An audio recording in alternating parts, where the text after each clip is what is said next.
this is William Tincup and Ryan Leary, and you are listening and hopefully watching the Practitioner's Corner. We have Tiffany Martinez on from Otter PR, and we're going, which is fascinating on so many levels.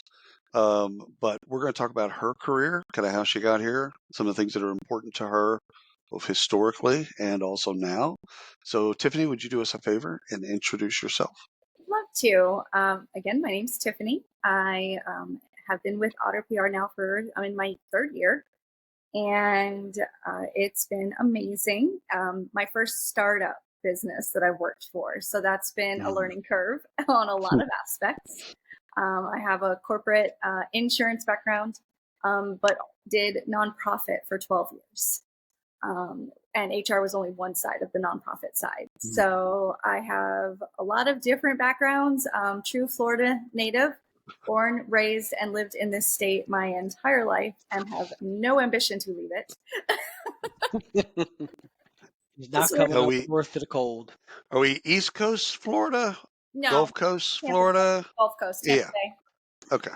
Yeah. Okay. And that's it's Florida all that I East like. Coast because it's on the East Coast. Okay. No, the Gulf. I've always had this gripe with people in Florida. Like, I'm on the East Coast of Florida.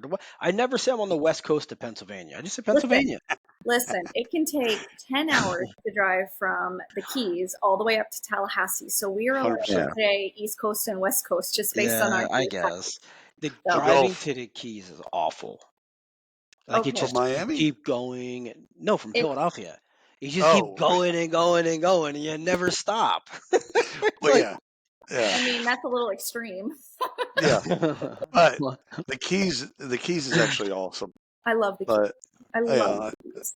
All places in Florida. I mean, every time I traveled to Florida, I did half of my honeymoon in Florida in Seaside on the Gulf Coast side.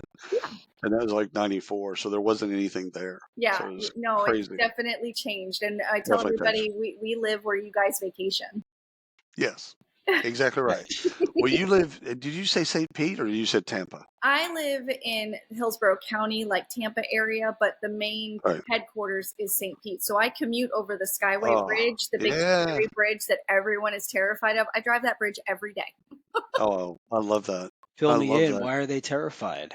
So it's high. It's really high. And in 1982 or 84, a barge hit it and took the bridge down, and it killed like 30 people because a Greyhound bus went over. It was horrible. Right. But they were the ones. It's a long bridge. Yeah, it's a very long bridge. But they were the ones that actually came up with they're called dolphins, believe it or not. That's what they're called. But they're concrete barriers now that actually sit out and away from the bridge.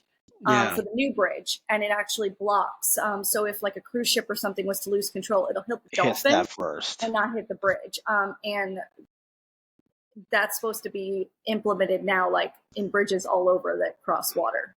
Wow, that is greatness. So I love St. Pete. Yes. Because I used to go to conferences there every year, and it's a fantastic place. But I also love Tampa because I had clients in Tampa for years. And I fell in love with Burns Steakhouse. Burns is an experience. If you ever have time to come to Florida, you have to, especially Tampa, you have to do it. It is. This is the second time you've talked about this place. You have to take out a mortgage to go there, but well, then start filing your paperwork, William, because when we go down there in June, we're going to Burns, and you're taking me there. Well, Orlando is it on the East Coast of Florida? We're on the West Coast. Yeah, Tampa. Tampa's on. Yeah, it's worthy. Anyhow, so the work you do right now for Otter PR, do y'all shorten it to Otter, or do you say Otter PR? I mean, internally we say Otter because we're internally, but I mean, if you don't really put the PR in there, we're like people might not know what you do. Like that's fair. Animal sanctuary. Fun fact, that's why I clicked on their application. By the way, who doesn't like otters? Exactly. Seriously, and they have the cutest logo. See, done. Nice. All right. So what are you into right now with your current position? Like, what's top of mind for you these days? So I am the head of HR. I do everything. I am the first one you will meet if you're doing an interview with us. I do first round interviews. So on the recruiting side, I'm the one that goes through your assessments. I'm the one that onboards you. I am also the one that you will get in trouble with if you're not doing your work and put you on a performance plan. So I can be scary HR, but I really try not to be. One thing I really do is I try to tell everybody, if you're getting put on a performance plan, there's a reason why, and we probably already had a verbal discussion on it, right? Now we're just keeping track so we can make sure that we're helping support you. Because some people will get on plans and they don't have this manager support, and we need to make sure we're holding the managers accountable too. Right. So the biggest thing right now is when we're hiring people, I have such a flood of applicants come in. We put a PR assistant rollout not too long ago, and I had over 1,000 applicants come in. Like, it's too many. Way too many. And I tightened up my, first round, like before they even get through the assessments, because we do pretty good assessments to kind of filter. So I upped, the percentage they need to have. And I still think I have, 134 people right now just sitting that they've gotten the assessment and gotten the score and need to be reviewed. So that's for one position. I mean, come on, like that's insane. It's heartbreaking because there's so many good people that come through the pipeline. And you're like, oh, I really want this person. I would love this person's a great cultural fit. And it's what do you do? It's hard. Where did you post the job? So did you post like on Indeed? Yeah, it goes on Indeed and career site. Yeah, our career site, and we use Breezy, that HR. Yeah, of course. For that. They're out of Florida. That makes sense. And we love that because it's so easy to use. I mean, it's just it helps me keep track of everybody. My assessments are in there. So I really like it. Our CEO loves it. So that if he's happy, I'm happy. 100%. It should be the opposite way. If you're happy, he's happy. Exactly. Do you this might be a loaded question, or might not. Do you think the job description has impacted the number of people that applied to your job? And why I'm phrasing it that way is this is my bias. So I'll speak from that. I think a job description should both attract and repel. Okay. Like somebody should read a job description and go, oh, hell no, that's not for me. Right. And the people that didn't read it and go, oh, yeah, this is exactly what I've been looking for all my life. Yes. So I look at 1,000 candidates as historically us being in love with volume, but not necessarily putting in the things in our job description or career site, whatever, in the things that would repel people. Like it's fair. That's a fair assessment. I'm not disagreeing with it. Okay. So next time you post, will you think of that differently? I will definitely think of that. I do think we definitely attract in the aspect, especially on like the publicist side. We're not your traditional public relations firm, right? We're not these 25, 30-year-old established firms that are very archaic in their methods and you pay for a year up front. And if you get something cool, if you don't, oh, well, you signed a contract and you're in.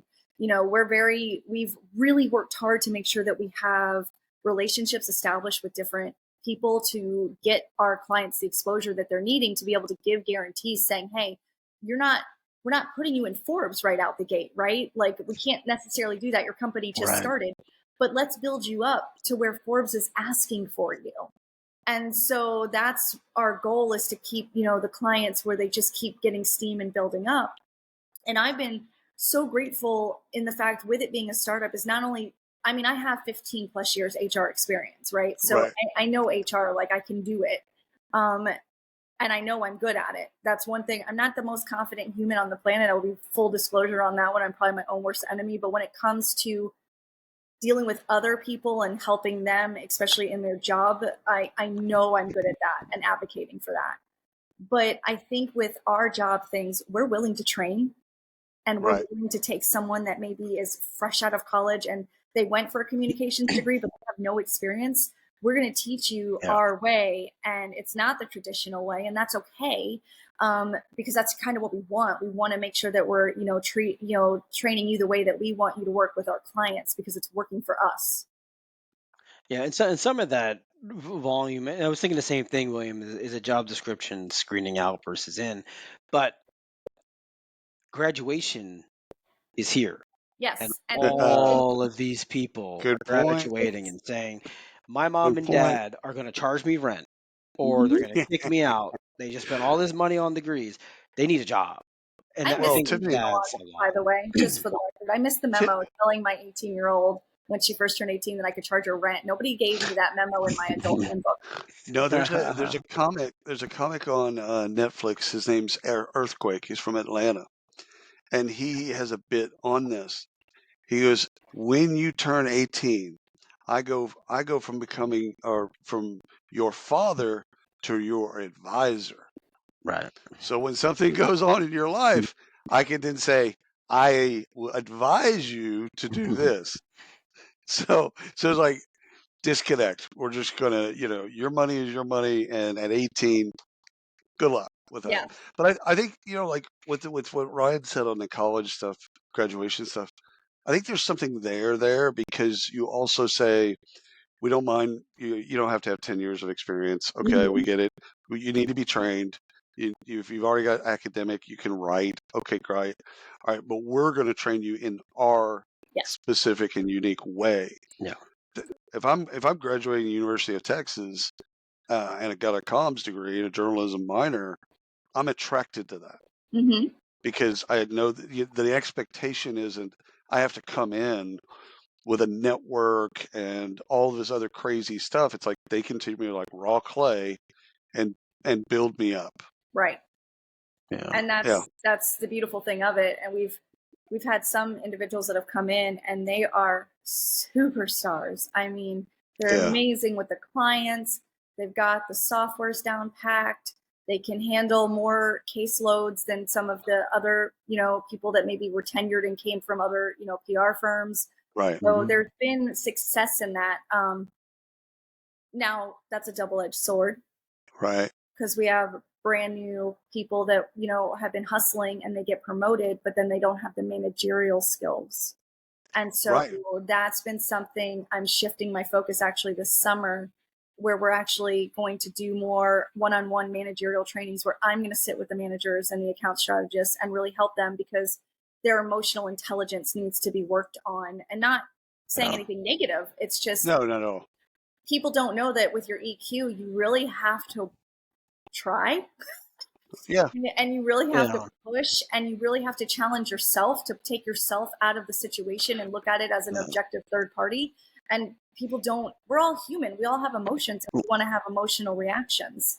And sometimes go ahead, Ryan. Yeah, I would say past performance and success in performance, not necessarily an indicator of a great manager. Right? Like we've had, I mean, literally, if we ran AI through the last probably dozen conversations we've had, I mean, this is it. This is the problem where middle management, right? Like first level managers, they're like, they were so good. They were the best salesperson in the world. They really suck as a manager. Like their entire sales team is quitting. We didn't give them the tools and resources to be successful. It was a battlefield promotion, and we didn't give them those. And I think when you're talking about EQ, one of the things I love about what you're going to do this summer is you're a third party actually can say, okay, this is what I hear you saying. Okay, is that what you hear them saying? Okay, no, what I hear, like a third party can mediate that. Yes. Whereas them just doing it on their own, it's left to, hey, I'm busy. Okay, I know we had an hour. Can we get this done in 20 minutes? Okay, I don't have 20 minutes. Can we get it done in 10? And like everybody's busy, it doesn't get prioritized. And so empathy isn't an ingredient that gets baked in. And so a third party makes sure that it ensures that empathy it's just a conversation dripping with that. Right. Yes. And you have to have a certain talent to be empathetic to all aspects, because 100%. you have to understand the human side of it, people going through things, people having a human reaction or response to something that's going on in their personal life, and they're bringing it to work and they don't even realize it. Right. And then also being empathetic to understanding the CEO and the CMO and saying, hey, they're not getting the job done. What's going on? And this person has opened up to you and told you, but asked you to keep confidence. So how do you have your loyalty to your company but also know that your staff can trust you. And so there's a very fine line there on what you can do. And I think I have mastered that aspect of being able to have conversations openly.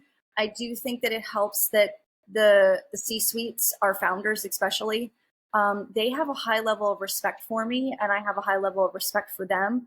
I can come in and close the door and tell them, listen, I don't have anyone else to vent to because I am your top person when it comes to the people. So I don't have a vocalizing, avenue here. You need to listen to me. I'm going to complain, and I'm going to complain hard for a minute. And then if you want me to do something, then we'll do it. And then, but sometimes that's all it is I just need to come out with it and say, I've had 4 people come to me and they are so upset, and I've calmed it down, but now I'm upset. And I have all that emotion that's built up in me, and I can't do anything with it because I had to channel my own EQ to keep it regulated. And someone has to hear it, and it's too confidential. So guess what? You're on the list. It's and you. And you know what? They listen, and they were like, okay, what can we do? And sometimes they can't do anything. I'm like, sometimes it's like, I just got to work on it now on the back end, but thank you. And I'm like, and don't bring this up at my next review. No, it's a conversation with no outcomes. I love it when people tell me, like, okay, I'm going to tell you this in confidence. I'm like, oh, yeah, okay, I'm not going to tweet it out or whatever. And then they say, you can't tell your wife. You can't tell anybody. Like, you literally can't tell anybody. I'm like, everything. 100%. I'm like, here's what I know after 30 years of marriage. My wife's going to know everything. Yes. So if this is a deal breaker for you, go ahead and stop. Yeah. Because if you think for a moment that I'm not going to tell my wife, yeah, that's just insane. I won't use names. My husband doesn't know the names of the people in my office anyway. Like, he doesn't. He's terrible with names. Right. It took him 3 weeks to remember my name, and I still married him. So I mean, there's that.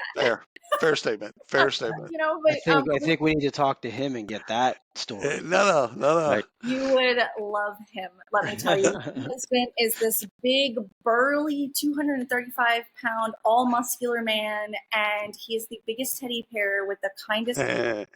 And he just is that him standing behind you, or is that some weird dude? No, that's a different picture. But those are the man standing behind you. Oh no, there's no men standing. It reminds me of my pit bulls. We have 2 pits, brother and sister.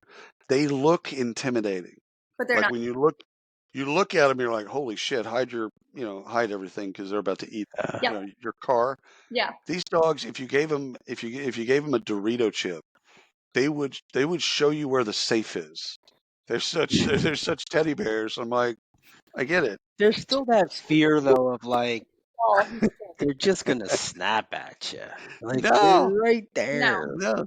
They're excited, but so we got a really good bit on what you're going to do this summer. Yes. Tell us what you pull. Okay, let's go back to high school, right? Okay. Or college. Either or, it doesn't matter because my college is a little weird. Okay, good. We like weird. Let's do it. We like weird. What did you want to be when you were younger? When I was in high school, I honestly had no idea. I assumed I was going to be in something with law enforcement, just because I have family that was involved in law enforcement. Always had a respect for law enforcement in general, and just I'm a rule follower. I'm kind of by the book on stuff. I mean, I guess that's why HR fits now. Yep. Policies, procedures. There's a handbook. Yes. Yeah. So when I went into college originally, I went to University of South Florida, and I was getting my degree in criminology with the intention of applying for the U.S. Marshals Service. Tracks. I could totally see you on like CSI in the ops room at the computer, like directing the show. Tracks. I could totally see now. So at that time, I remember I graduated high school in 2001. Right. So when I was in college, September 11th happened. Yep. So a big uptick in people wanting to serve their country and do things. And I was like, I am not made for the military, and I know that, and that is okay. Right. But, being in the criminology department and having all that access, I was like, the U.S. Marshals, they want women. They can put us undercover a lot easier. Right. I was very much the wallflower in school. So like I knew everybody, but everyone didn't necessarily know me. I just kind of blended Right. into the background, right? Like I wasn't a cheerleader. I wasn't president of, the student council or anything like that. I got good grades. I did my thing, but I also just kind of kept to myself. Only child, so no big deal. So I was really gung ho on it. And then I met my husband. Oh, it's his fault. The wheels of the bus. This is where they fall off. Got it. Good. It's all Bobby's fault. So I met my husband. I knew immediately. I was like, all my plans are done. I was like, I don't know what I'm going to do with my life now, but I'm not going away. I'm not leaving him. He's I always say former Marine because he's not actively in. There's but I no such thing. Say that. I know you don't say they're not former Marines, but He was, not too long out of the service. He's a little bit older than me, but he was out of the Corps. He had been previously engaged in the Corps, and one of the things he had said it was like, "Listen, I want to be with you, but he's like, I want to support you if you want to do this. But the reason I ended my engagement was because she didn't have time for me, even when I got back from my deployments. He's like, I want to start a family. I want to grow with somebody." And I said, I'll figure something out. Yeah. So I switched gears drastically by finding out on my 21st birthday I was pregnant with my oldest daughter now. We met when I was 19, so we had been together for a few years, and we were wanting to get married, and we were going to wait till my 21st birthday to go to Vegas and elope just to irritate my dad. That was the whole purpose. I like all this. I like all of this. Let me get some popcorn. Jeez. Oh my God, I love all this. I was feeling a little sick. Didn't understand why I was feeling sick. Yeah, of course. When we first found out I was pregnant, I was like 90 pounds soaking wet. I was a very small little person, so me being sick, not really a shocker. But my husband's like, "Did you do a pregnancy test?" And I'm like, "Well, no, why?" And he's like, "You probably should rule that out based on you getting sick every single morning." And I'm like, because it's called morning sickness for a reason, but just do a thing. It was grossing me out. So I was like, okay, well, fine, then I'll just do it. And I literally, on my birthday, before we went to Spaghetti Warehouse for dinner, I did a pregnancy test. I missed that space. That was a good restaurant. So I was like, oh my gosh. And he was like, "This is amazing." And I was like, "You're like, what are you gonna do?" I was like, "We're not ready for this." I ended up going to work for an insurance company, so I would have good benefits. Worked there. I had my first daughter. I actually had my first daughter, and I took 2 years off. Where my husband worked 3 jobs. He refused to let me work. So me and my oldest daughter were like best little pals, and go to the mall, play in the playgrounds, and that was probably one of the best experiences of my life. And I'm very grateful to this day to my husband for that, to give me that time. Then went into the insurance aspect, got insured and licensed to write policies in like 15 different states. Again, policies and procedures, right? Right, there's rules. All righty. So you're seeing a trend, right? So, I am. I like it. Then my father was in a motorcycle accident and passed away. And oh my God. Yeah, and 80-year-old woman just turned right out in front of him on a road. She claimed she never saw him. He was very old school. He was a California Highway Patrol motorcycle officer back in the day. He was a Vietnam veteran in the Army, and he was one of those old guys that rode his motorcycle without a helmet. Oh yeah. And that's what did him in, because his body was fine. It was because he hit his head, and that's why he passed away. So that happened in 2008. I shut down. I left my job. I said, I can't do this. I lost faith. I lost everything. My husband stuck by my side. He's like, you need to get help. You need therapy. He's like, I love you, and you're not even you don't want to take care of yourself, let alone your daughter, who my daughter was 3 going on 4 at the time. He's like, you've got to get help, Tiffany. And I finally was like, yeah, you're right. I need help. And I did get help. And I went to counseling for about 6 months and started volunteering at my daughter's school because she was about to start kindergarten. So I got involved there, which surprisingly was the same school that I went to elementary school. So There were still my kindergarten teacher still works there to this day. Oh man. And I was volunteering with her, and that gave me a little bit of like, okay, I have some purpose.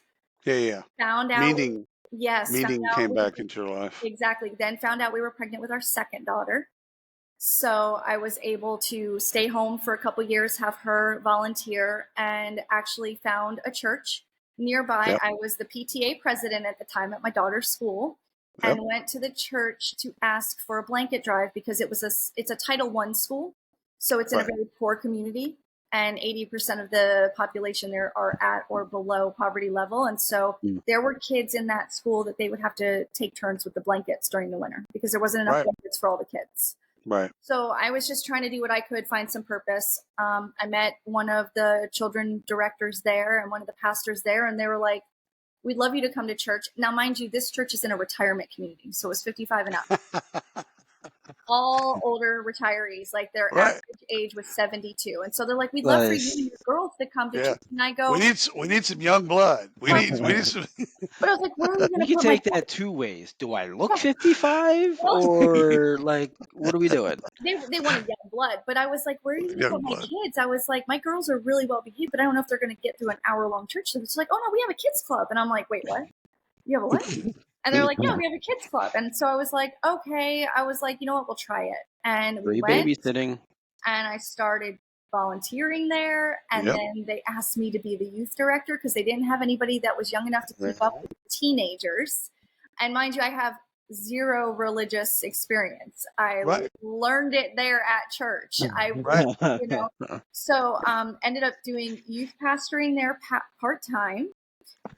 They were building a new building and they didn't have anybody to run the administrative side. I started volunteering. Their staff parish group was like, "Hey, do you have a resume?" And I go, "I haven't worked in like 3 years, guys." I'm like, hard pass. And don't run a background check, please. I'm like, oh, my background is so clean, it's depressing. Like she's the most boring human on the planet. But I went ahead and gave them a resume, and they're like, "All right, we want you to start working here." And I started off just as like the front desk helping. Ended up becoming the pastor's assistant, and then ended up becoming the director of operations. And I was doing all their human resource work, all their vendor work. I was seeing the members from the first time they came in as a visitor and putting them in the columbarium when they passed away. I was doing all of it.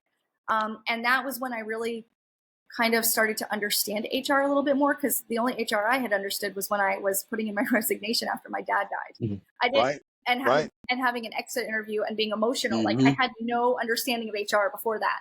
So I actually went back to school and graduated in 2022 with my human resource management degree.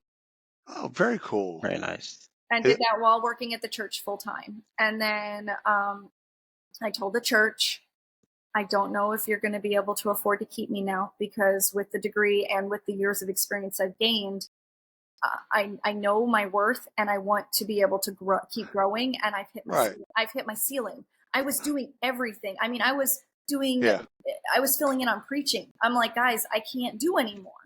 And I want to keep growing. I'm like, and so, I'm doing children's ministry stuff. I'm doing youth ministry stuff. I'm volunteering. I'm taking these kids to camp. I'm like, I'm doing all your vendor stuff. I'm doing all your IT support. I'm doing all of it. I got nowhere else to go. And I cried when I told them that I was going to start looking. And my mentor, my absolute mentor, his name's Sam Rohr. He was a chaplain in the Air Force, and then was a pastor and retired from that church. He retired right before I ended up leaving, or right after. No, he left right after I left. And he really helped mentor me to kind of hone in the EQ skills and really have me tap into that emotional intelligence. That man had a gift he would sit there and have a conversation with you, and it could be the worst conversation on the planet, and he would make you think you initiated the conversation and you came to the conclusion he wanted you to on your own. It was Jedi. I know a few people like that. It was amazing. And so these aren't the droids you're looking for. Literally. And so I tapped into that, and I still talk to him to this day. And when I'm really stressed out about something, I'm like, I need to bounce something off of you. So he still, gives me that insight. And he always tells me, he's like, you already know the answer. He's like, I know you already know the answer. He's like, but it's fine. I'll talk to you. And he's just been, he was really pivotal, encouraging me to apply at other places. And I actually didn't apply at a lot. I think maybe 2 places. And then Otter's application came up and they were actually just looking for an executive admin. But I was so intrigued by the logo of the company, and I clicked in and I went down this rabbit hole on their website, and I applied anyway. And when I had the first round interview with one of their recruiting people, I was like, listen, the role that you're looking for is not the right role that you have up there. I'll help you rewrite your job description if you want, because I think you guys have a great thing going. And he goes, can I follow up with you? And I said, yes. And apparently he called the CEO and he goes, if you don't hire her for HR director, we're all quitting, because we need they didn't have an HR person. The CEO was still acting as the HR person. And they knew they were growing and getting to that point where they're like, we've got to have somebody in. And so I had gone in and interviewed with Scott, the CEO. And then he asked me if I could come in and meet with him and Jay. And I said, yes, because I have questions for you as well. They were very scared because I had this 12 years with this church, and I guess they thought I was going to come in like some sister Francis. Oh yeah. I'm like, my husband's a Marine. My dad was a truck driver. My grandpa was a sailor. You're good. We're good. You're good. I can separate the two. We're good. We're good. So when you did your degree, what through that process? So many questions about that, but basically, what did you learn? What was shocking? What did you, at the end of the day, degrees, cool, probably certifications, cool. Was there anything in that process where you're like, oh, hell, I didn't know that? Yeah. Or You're kind of shocked when you're thrown into HR. Like, this isn't something obviously I was looking for, right? It just comes in because I'm good at it. I was shocked, and still am, honestly, to this day, of how much HR is like the big bully, and don't trust HR. HR is not your friend. HR is only there for the company. And I'm like, who did this? Yeah. This to us? Yeah. I want to blame somebody. Who, where? This isn't how I work. Like, I don't understand. And I'm like, I don't get it. But when I reflect back and I think about I worked at a giant insurance company. I mean, they're big. And when I worked there, I was like, yeah, the HR was the scary ones in that one back office that no one wanted to even walk by and get accused of not doing anything. And HR was always you go there when you have a problem. You go there when you need to bring your box with you, right? You're packing up, getting your pink slip. It's never been a resource until recently. And so recently, probably the last decade, right? Like, it's actually become a resource for people, especially post-COVID, post-pandemic. 100%. Like, with all of these, I call them fears that employees had, right? I don't feel right. I'm going to explode. All this stuff. Now the resources are there, and there's a shit ton of software to help manage all of that, from mental health to weight loss to everything. That HR, has their hand in now. So it's becoming very different. That's what honestly pushed me to go ahead and go back to school to get an HR degree, was because I was seeing that shift of the want for a supportive HR. And I was like, I can do this. I'm already doing the paperwork aspect. I'm already doing the legality aspect. I have the natural empathy. I have the natural talent. I mean, if you can survive at a church of retirees for 12 years without making people, hey, you can do anything. Let me tell you. That was Fallujah for you. You made it past that. You excelled at it. What y'all were talking about a second ago, HR's been branded historically as the no department. Yes. And worse than that, there's no good news that emulates from HR. Yes. And so I think COVID, blessing in a disguise, everyone had to depend on, and it was the building of that rebuilding trust. Yes. And they're going to be over communicative and understand kind of what's going on. To Ryan's point, what do you think's next with HR? Like, where do you, if not, yourself, where do you think HR goes from here in kind of that next, I would say, iteration or evolution, but where do you think they go as professionals? I think it has to get to the aspect of once I don't think you master empathy. I think empathy is something Right. that you continually learn and you evolve with based on your age. I'm not the same person I am now at almost 42 that I was at 26, right? Like not even remotely close. So I think that having more people enter an HR field after they've done other things Right. is going to be the biggest bonus for companies. Because if you get someone that was working retail in the trenches and then decided, I want to do something where I'm not working these crazy hours, I want to have some structure and I want to be able to help people, and you have a desire and actually find out that you're good at HR and you get into that field, companies need to make sure that they're taking that into account when they're looking to put HR professionals in, not just looking for the person that has all the certifications and all the letters at the end of their name. Yeah, and HR has become, William, to your point, I think HR has become over the last, I mean, for a long time, but it recently has become part of the business. Like it's a Mm-hmm. driver for the business. It's no Yes. longer personnel department, right? So all of these things that we're talking about, they drive revenue. They really Mhm. do. Mental health, productivity, engagement, all of this stuff where human resources or people within that huge chunk of HR is a driver to the business. Without it, it just doesn't Right. function. It's changed. So I'm Yeah. curious though, Tiffany, to get your take on this. So I- H, I- where does HR differ? So when you came into Otter, how many people were at the company at the time?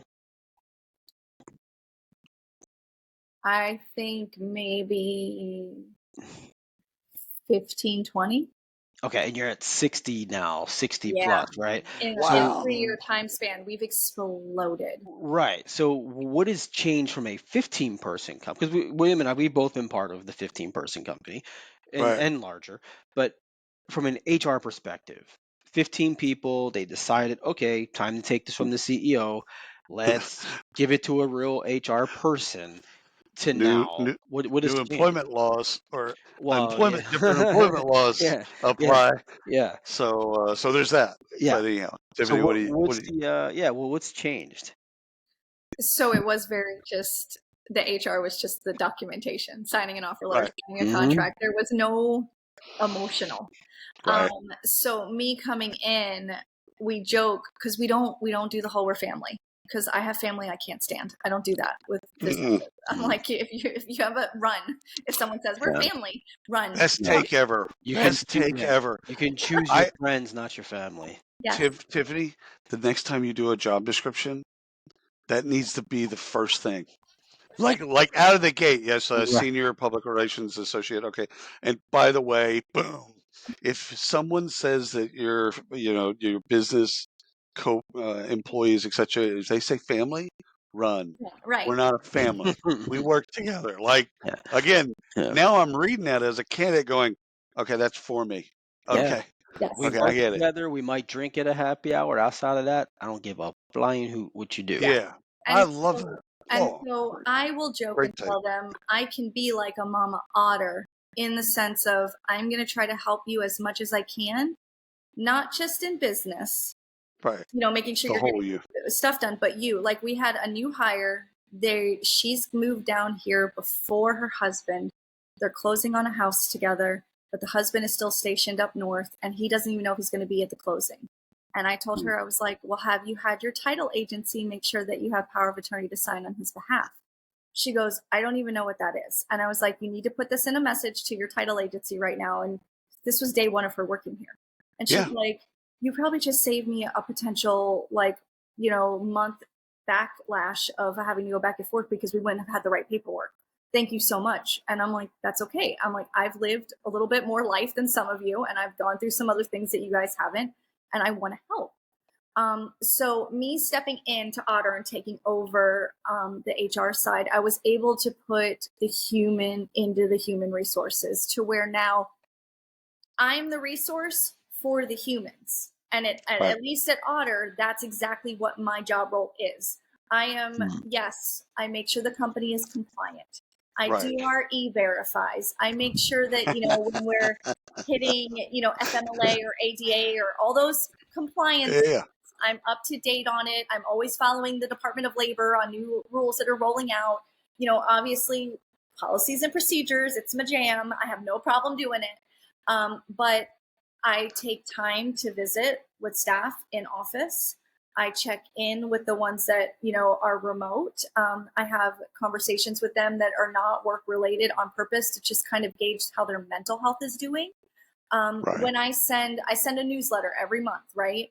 And I do it, and it's highlighting everybody that's got a promotion, whether it's, a tier promotion or if they've had a lateral move within the company, but just recognizing their achievements. We always have our Otter of the month, somebody that's done something, pivotal, that's been real helpful, supportive of the team, or just kind of stood out. And then I may have an announcement, like we decided to change something in our performance review. So I gave a little short announcement there. But the rest of the newsletter, it's only 2 pages, but the rest of the newsletter, I gave them cheesy fun facts of April, like, with the birthstone and how April became. And then I gave them a spring into May with a clear mind and things for them to self-reflect on and ask questions to themselves. How have you given back to someone else in the month of April? What made you smile in April? Things to make them stop and disconnect their brain from all the work and take a minute to think about themselves. Because if they are not taking care of themselves, they're not going to take care of the clients. They're not going to be devoted to the company. And then we're going to have complete turnover, and that we're making an investment in them. So we want to make sure that we're fully vested. This isn't just about the 40 hours that you show up. One of our higher tier place publicist, account strategist, he's got a family emergency right now, and he was so scared to say, hey, I think I need time off. And we told him, no, you're taking time off. I went in and took him out of the calendar, and his manager took all of his calls, and we were like, we love you. We'll see you in a week. If you need more, that's fine, but we've got this. We'll revisit on Friday. Do not call us. Do not sign into your emails. Do not worry about anything.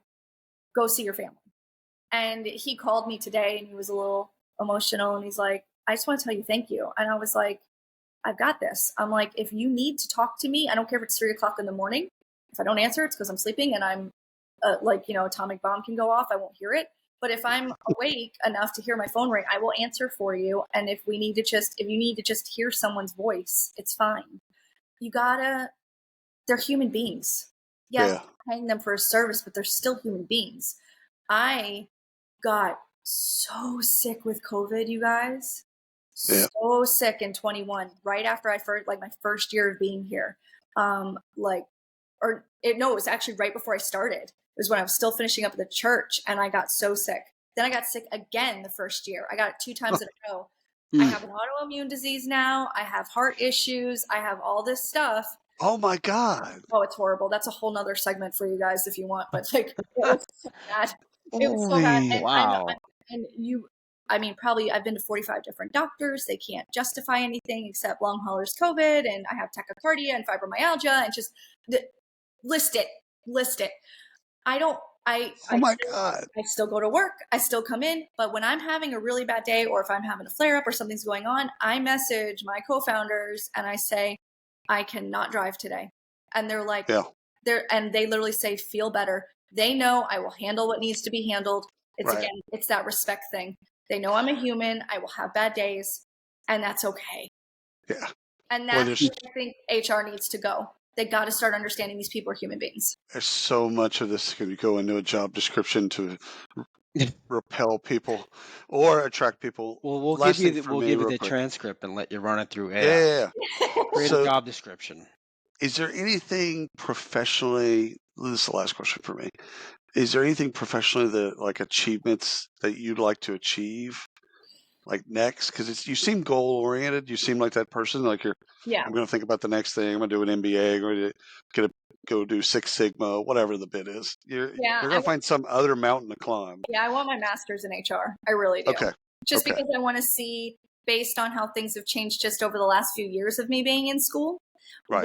what new things are out there, what new aspects are out there, what new things I could potentially learn that could make me better for the company and for the staff, because I really advocate on the continuing education side of just being a better human in general. You're challenging your mind, you're keeping your brain going, which keeps your body going. And I know I need that right now. Nice. Tiffany, this has been fantastic. Yeah. We 100%. had a really good conversation here. Appreciate it. I think everyone who's listening is going to find some little nuggets in here. Oh, yeah. And we'll get a lot of comments on the job description, so we'll pass those over. But I love it. Please do. I always love feedback. I'm all for feedback. yeah. And for anybody who hasn't heard back from Tiffany yet, when you hear this, you'll understand why, and then you won't hate her. It'll be all good. It'll You'll be love all Otter. good. It'll be It's all so funny good. that it's so funny that you said that, because I tell people when I'm doing first round interviews, I'm like, listen, I do not try to ghost people. Please send me an email in 2 weeks if you haven't heard from me, so I can give you an update. And I do. I take time every single week. I take time to go through emails to make sure that I respond to anybody that's asked for an update, even if it's not a happy update. You know, we filled the position. I will still try to give them that update. That's the least you can do on a respect level, to let them know. Again, that might be time humane to part. go ahead. No, it gets back to being humane. Yeah. Yeah. It might be time to get you a recruiter, in-house recruiter. We'll work on that for you. When we have big hiring pushes, yes, it would be nice to have the help. Right. But I personally feel like, and this is me being I'm putting myself over, which I don't actually like doing, but the ones that I've done first round interviews and the ones that I've said are my 10s and we need to hire and we've hired have been amazing. And when others have done it, everybody else, they sucked. I'm not saying. Not saying I'm a great recruiter. I'm not saying. Is that correlation or causation? I can't remember. Hasn't gone as smoothly as I would like, let's say. Love it. Tiffany, thank you so much for your time today, being on the show and sharing your experience and your journey with the audience. You've been lovely. Just thank you. Say hello to your husband for us. I will. I'll make sure when this all goes and you guys send me the link, I'll be like, babe, you got to listen. I gave you lovin's on the Exactly. Shout out. Yeah. Anyhow, thank you again. And thanks for the audience. Brian, appreciate you.